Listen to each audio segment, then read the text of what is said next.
Tomato ছেড়ে দিলাম, কাঁচা লঙ্কা ছেড়ে দিলাম,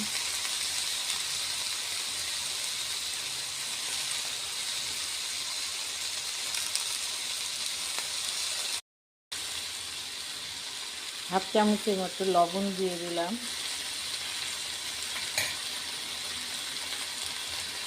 ধনিয়া পাউডার দিয়ে দিলাম, লঙ্কার গুঁড়ো দিলাম,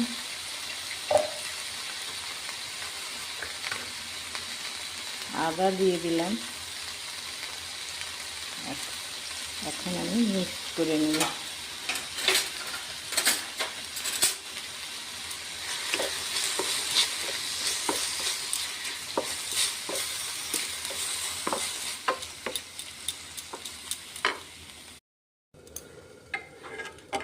আটাটাকে, চালের গুঁড়োটাকে আমি মশল করকে 3 মিনিট পর্যন্ত আমি এটাকে মেখে নেব, খুব সফট করব।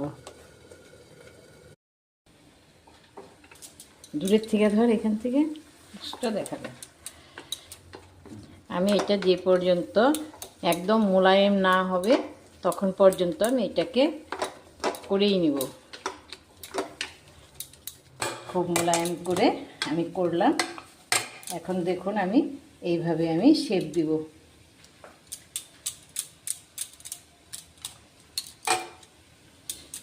আমি এইভাবে করে শেপ দিব। শেপ দিলাম। আপনারা পারেন তো লম্বা করেও শেপ দিতে পারেন, এটা আপনারা আগেও বানিয়ে রাখতে পারেন, এইভাবে শেপ দিতে পারেন, আগেও বানিয়ে রাখতে পারেন, কোনো অসুবিধা নেই তাতে। কত হয়ে গেছে, মসৃণ হয়ে গেছে। এখন আমি এটাতে জল ঢেলে দেব।